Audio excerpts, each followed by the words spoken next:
Marry My Husband Episode 1 begins with Kang Ji-won wistfully looking outside the window. She's in a hospital bed and suffering from cancer. Her friend, Soo-min, comforts her and tells her not to give up. Ji-won admits she thinks her husband is cheating on her. While she's getting a transfusion, we learn that Ji-won was given 6 to 12 months to live. A flashback to her wedding shows Soo-min catching the flower bouquet, but Ji-won's parents were absent for her wedding. After the wedding, Ji-won's mother-in-law became overbearing and berated her for not being able to have kids. Her husband, Min-hwan, quit his job and neglected her as well. In the midst of it all, she gets diagnosed with stage 4 of stomach cancer. Even then, her husband and mother-in-law continued to ill-treat her. Ji-won tells another woman at the hospital about her friend, who is great at work and has always been there for her. Well, this good friend is the one her husband is having an affair with. Suddenly, Ji-won is told by the hospital that her guardian needs to pay the hospital bill, or she won't be able to stay. Of course,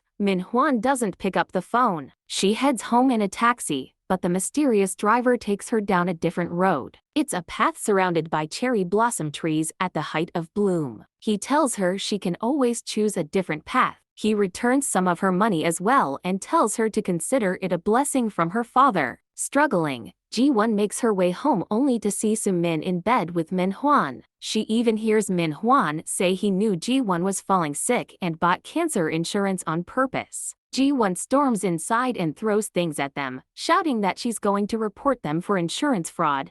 During her struggle with Soo-min, Min-hwan grabs Ji-won and pushes her into a glass table. Ji-won's head smashes into the glass. This is April 12, 2023, the day Ji-won dies. The scene shifts and Ji-won suddenly finds herself standing in an office facing Min-hwan. On instinct, she begins to attack him and is forced to stop by her boss. She realizes something is off and runs out into the street where she finds that it is the year 2013. Her boss, who comes after her, gives her his jacket and some cash to get home. He even brings her groceries. She wonders if this is all a dream, then realizes it can't be, because she knows her boss, General Manager Yoo Ji-hyuk, is the grandson of her company's founder and will go on to become the CEO. That she knows this when no one else does means that everything she remembers about 2023 will be real. When she brings out the cash Ji-hyuk gave her, she finds the note the taxi driver handed her as well. It has a small heart drawn on it. A memory shows that Ji-won's father had drawn such a heart on a currency note years ago when he was alive. Ji-won realizes the taxi driver was really her father in spirit. Min-hwan comes home and they go out for dinner. He asks her why Ji-won had told him she thinks she's pregnant earlier that day. He rants about how he doesn't want kids anyway. Ji-won tells him it's only gastritis. As the irony of his words and their future strikes her, she tells him they should break up. He physically assaults her, and she calls for help. They end up at a police station,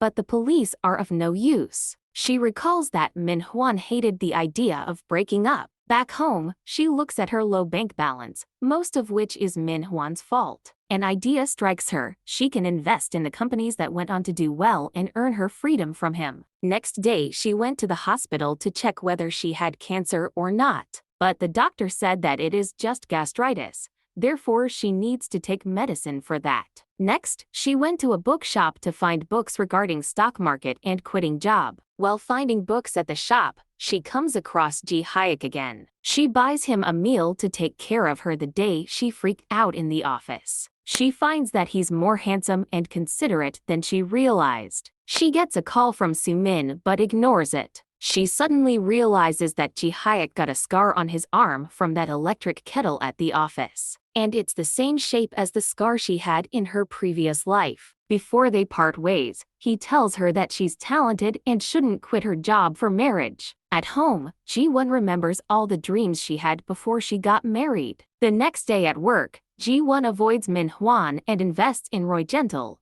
a company that Min-hwan had successfully invested in their other life. Soo-min approaches Ji-won and the latter finds it hard to return her affections. Ji-won is then called by her boss, who berates her new proposal on meal kits. Although Ji-won remembers that in the future he accepts the same proposal when sent by Soo-min. Later, Ji-won meets Yang Ju-ran, who was a good employee but never promoted by the overbearing boss. Ju-ran is called outside, but she leaves her coffee cup on the edge of the table. Previously, Ji-won remembered she had gotten hurt while rushing to save the cup. This time, she avoids injuring her knee and is ecstatic about it. But later, while avoiding Min-hwan, she ends up getting hurt in the same spot anyway. She wonders if her fate is, after all, inescapable. Min-hwan tries to make it up to Ji-won and to show his affection. He sells his Roy Gentle shares to pay her back the money he took from her. Instead, he's kept his investments in too, a company that Ji-won knows will go on to fail. She realizes that once she bought the shares, he sold them. Similarly, she didn't get the scar on her hand like she previously had, but Ji-hyuk got the scar instead. Ji-won realizes that whatever happens will happen,